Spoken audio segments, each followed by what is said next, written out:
जय मसीह Gethsemane church परिवार साथै आदरणीय दर्शकवृन्द, आज मैले सेवकाई विश्रामबाट सुरु भन्ने विषयमा वचन लिएर आएको छु र एफिसीको पुस्तक 2 अध्यायको 6 पदबाट आजको वचनको थालनी गर्न गइरहेको छु।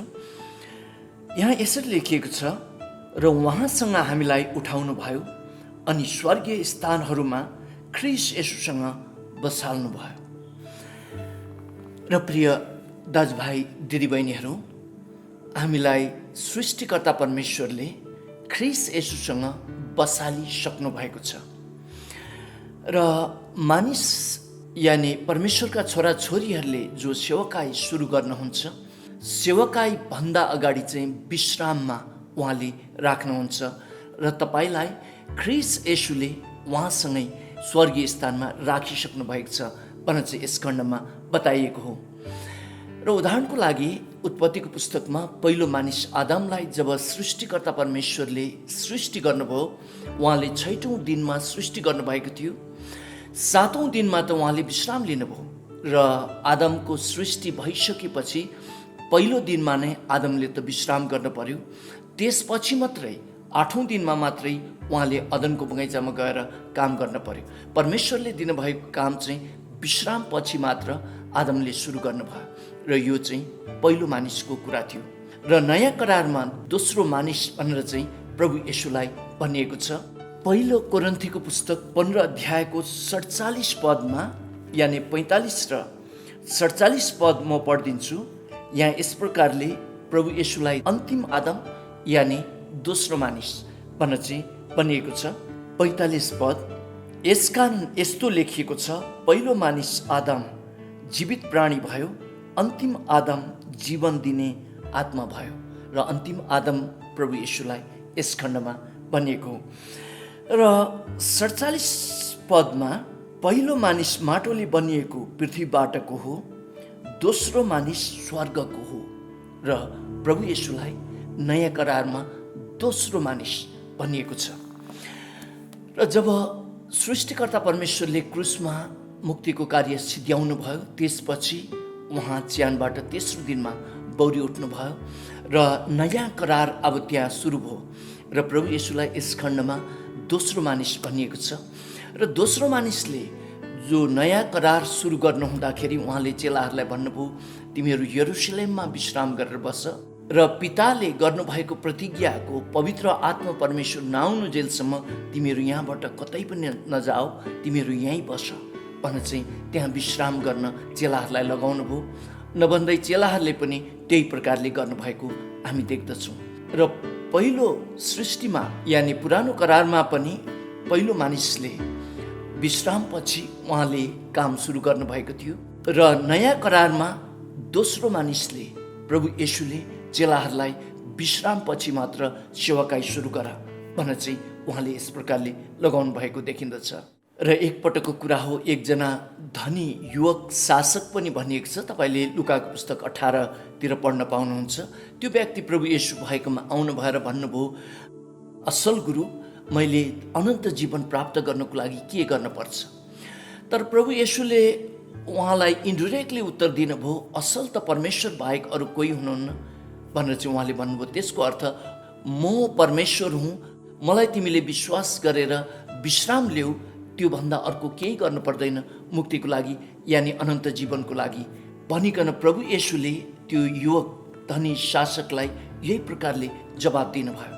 यद्यपि त्यो व्यक्तिको उत्तरको लागि प्रभु येशूले 10 आज्ञा सम्बन्धी चाहिँ उहाँले उत्तर दिनुहुँदाखेरि 5 वटा आज्ञा भनिदिनु भयो।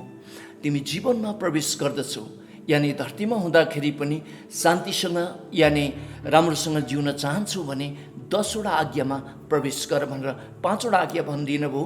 र 5 वटा आज्ञा प्रभु येशूले भन्नु हुँदाखेरि त्यो व्यक्ति एकदम खुसी भएर यो त मैले गरेको छु प्रभु भनेर चाहिँ उहाँले भन्नुभएपछि एकैचोटि 10औं आज्ञा लोभ नगर भन्ने कुरा सम्बन्धी प्रभु येशूले भन्नुभयो, तिमीसँग भएका सारा सम्पत्ति बिक्री गर र गरिबहरूलाई देऊ र तिमी मेरो पछि लाग भनेर चाहिँ भन्नुभयो। त्यो समयमा त्यो व्यक्ति चाहिँ साह्रै दुखी भयो र त्यो व्यक्तिले प्रभु येशूलाई छोडेर त्यहाँबाट गइहाल्यो भनेर चाहिँ लुकाको पुस्तक 18 अध्यायको 18 पददेखि तपाईँले अध्ययन गर्नुभयो भने त्यहाँ यो कुरा लेखिएको पाउनुहुनेछ। कारण त्यो व्यक्तिले चाहिँ अनन्त जीवनको लागि कुछ कुरा गर्न चाहन्थ्यो, तर उसमा भएको सबभन्दा ठुलो कुरा जो उहाँमा धन थियो, धन सम्बन्धी उहाँलाई साह्रै लोभ थियो, त्योबाट उहाँ विश्राम लिनै चाहनुहुन्थेन। र परमेश्वरको काम चाहिँ विश्रामबाट सुरु हुन्छ र मुक्तिको लागि पनि केही गर्न पर्दैन, विश्वास गरेर तिमी मसँग विश्राममा बस्न आऊ भनेर चाहिँ प्रभु येशूले त्यो व्यक्तिलाई बोलाइराख्नु भएको थियो। तर त्यो व्यक्तिले बुझ्न भएन, त्यसपछि त्यो व्यक्ति त्यहाँबाट फर्केर जानुभयो। र प्रिय दाजुभाइ दिदीबहिनीहरू, मैले एउटा अर्को घटना सुनेको थिएँ। क्यानाडाबाट एकजना पास्टर बाबु अफ्रिकामा मिसनरी भएर जानुभएछ र त्यही क्यानाडाको चर्चको एकजना युवक पनि मिसनरी भएर उहाँ अफ्रिकामा काम गर्न चाहनुहुँदो रहेछ। र उहाँ वृद्ध पास्टर जब क्यानाडामा उहाँ चर्चमा आउनुहुँदाखेरि उहाँले सोध्नु भएछ कि मिसनरी भएर अफ्रिकामा जानको लागि के गर्नुपर्छ भनेर। र उहाँ पास्टरले उहाँलाई उत्तर दिनुभएछ, तपाईँ प्रभुसँग विश्राममा बस्नुपर्छ, प्रभुसँग समय बिताएको हुनपर्दछ। र अफ्रिका एकदम अप्ठ्यारो ठाउँ हो, त्यहाँ खाली खुट्टाले हिँड्न पर्ने हुन्छ, भोकभोकै सुत्न पर्ने हुन्छ जङ्गलमा, र कति समय मच्छरघारीमा पनि सुत्न पर्ने हुन्छ।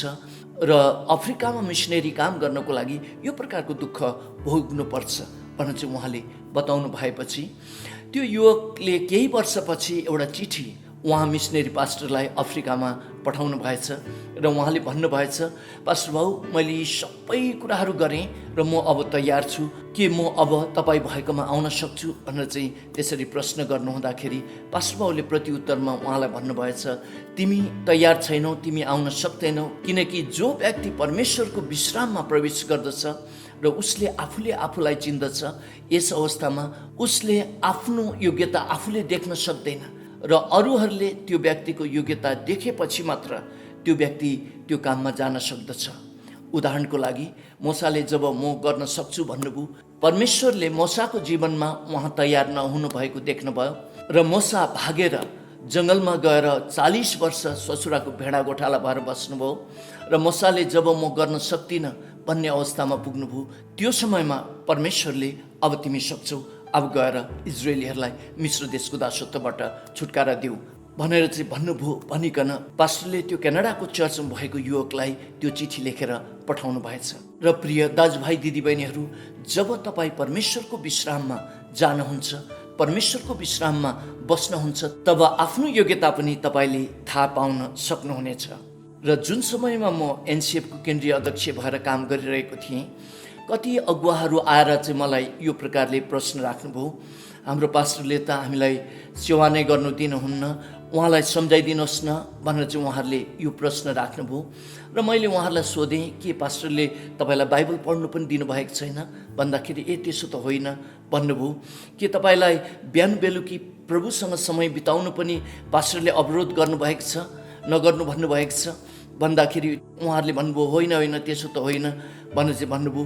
के पास्टर बाबुले तपाईँको घरको छरछिमेकी साथी मित्रहरूलाई सुसमाचार सुनाउने कुरा, आफ्नो गवाई बाँड्ने कुरा पनि रोकिदिनु भएको छ भनेर चाहिँ मैले उहाँहरूलाई सोधेँ। होइन होइन त्यसो पनि होइन, तर उहाँले चर्चमा लिड गर्नु दिनुहुन्न र चर्चको अगुवाहरू हुनको लागि उहाँले दिनुहुन्न भनेर चाहिँ उहाँहरूले यो प्रकारको प्रश्नहरू राख्नु भएको थियो। र प्रतिउत्तरमा मैले उहाँहरूलाई यही प्रसङ्गबाट यानि सिद्धान्तबाट उत्तर दिएँ, जब तपाईँले आफू म सक्छु भनेर चाहिँ ठान्नुहुन्छ, परमेश्वरको नजरमा तपाईँ योग्यको हुनुहुन्न। जसरी मोसाले म सक्छु भनेर चाहिँ ठान्नुभयो, म योग्य छु भनेर ठान्नुभयो, परमेश्वरले उहाँलाई अयोग्य देख्नुभयो। जब मोसाले म अयोग्य छु, म अब गर्न सक्दिनँ भनेर चाहिँ ठान्नुभयो, त्यो समयमा परमप्रभु परमेश्वरले तिमी योग्यको छौ, अब तिमी मिश्रमा इजरायलीहरूलाई छुटाउनको लागि जानुपर्छ भनेर चाहिँ भन्नुभयो। भन्ने आधारमा चाहिँ मैले उहाँहरूलाई तपाईँले आफूले आफूलाई योग्य पाउनु भएको कारणले गर्दा परमेश्वरको लागि तपाईँ अयोग्य हुनुभएको छ। त्यसले गर्दाखेरि तपाईँ अब प्रभुसँगको त्यो विश्राममा तपाईँ बस्नुपर्छ। तपाईँले प्रभुको लागि म केही गर्छु भन्ने कुरा चाहिँ जब तपाईँ प्रभुसँग विश्राममा बस्न भएर त्यसपछि तपाईँले आफूले आफूलाई राम्रोसँग चिन्न भएर त्यसपछि जब तपाईँले आफूले आफूलाई ओहो म त अयोग्य मानिस रहेछु भन्ने प्रकारको अवस्थामा तपाईँ पुग्न भएपछि अरू मानिसहरूले तपाईँलाई योग्यको ठान्न थाल्दछन्, त्यो समयमा मात्रै तपाईँले प्रभुको काम गर्न सक्नुहुनेछ भनिकन मैले ती भाइहरूलाई यो जवाब दिएँ। र प्रिय दाजुभाइ दिदीबहिनीहरू, आत्मिक राज्यमा पवित्र बाइबलले हामीलाई देखाएको दिशानिर्देश चाहिँ यही नै हो। जब हामी सक्छौँ भन्ने सम्झिन्छौँ, अब म प्रभुको काम गर्छु भनेर चाहिँ हामी प्रभुसँग विश्राम नगरिकन नै गर्नको लागि तयार हुन्छौँ, त्यो समय हामी सक्दैनौँ, हामी अबरमा पर्छौँ।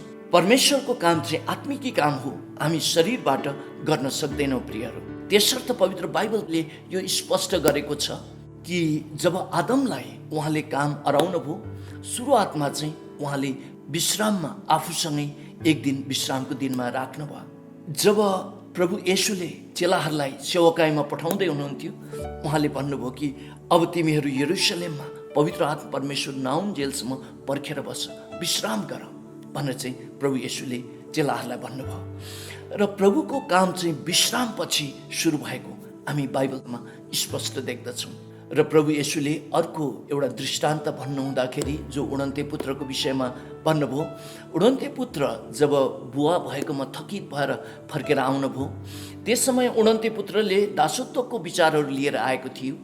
म बुवाको घरमा जान बित्तिकै अब म काम गर्न सुरु गर्छु भने चाहिँ उहाँले त्यो सोच्नु भएको थियो। तर उडन्ते पुत्रको बुवाले त उहाँलाई भोजमा बसाउनु भयो, पहिला विश्राम गराउनु भयो, त्यो पछि मात्र साविक काम पारिवारिक काममा उहाँले छोरालाई लगाउनु भयो। र प्रिय दाजुभाइ दिदीबहिनीहरू, परमेश्वरको सेवाकाई चाहिँ विश्राम पछि मात्र सुरु भएको देखिन्दछ।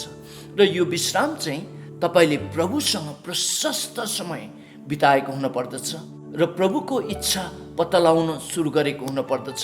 र यो प्रकारले जब प्रभुसँग व्यक्तिगत रूपमा तपाईँ सङ्गति गर्न सुरु गर्नुहुन्छ, त्यो समयमा मात्र तपाईँले प्रभुको काम गर्न सक्नुहुनेछ।